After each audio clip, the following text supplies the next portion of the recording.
C'est sans surprise que l'honorable Joshua Ossi a annoncé sa candidature à l'élection présidentielle d'octobre prochain. Si certains le voient déjà dans la peau du candidat définitif du SDF, il n'y a que le NEC donne rendez-vous le 22 février prochain, date prévue pour la tenue du congrès extraordinaire de cette formation politique. C'est au cours de ces assises que les candidatures retenues s'affronteront pour l'ultime choix.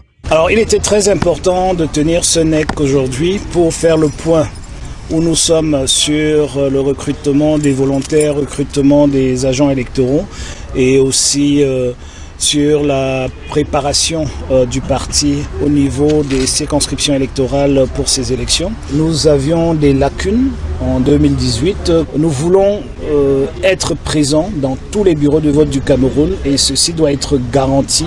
En attendant, les conditions fixées pour participer à ces élections primaires font grincer les dents.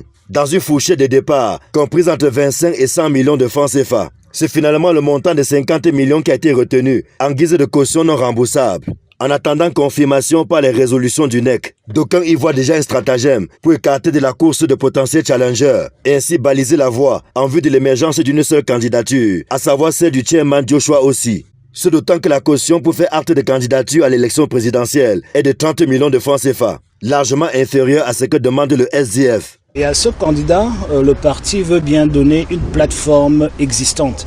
Et vous voyez, c'est pour cela que c'est important de faire tout ce qu'il faut faire en amont avant d'arriver à la candidature. Donc nous aurons notre congrès extraordinaire et nous entrerons donc totalement dans la course pour l'élection présidentielle. Quoi qu'il en soit, les potentiels candidats à ces élections primaires ont jusqu'au 8 février pour acheminer leur dossier à la commission qui en a la compétence. Par ailleurs, le SDF affûte ses armes dans la perspective d'une bonne participation aux élections à venir. Une grande partie de notre travail aujourd'hui aussi, c'est de rappeler aux uns et aux autres dans le parti que ce cycle électoral comporte 4 élections et on ne doit pas se perdre. Et pour être présent dans les 4 élections, en fait, on a beaucoup plus de travail que ce qu'on faisait d'habitude. Le parti qui dit avoir les caisses vides compte sur l'implication de tous les militants pour relever les nombreux défis.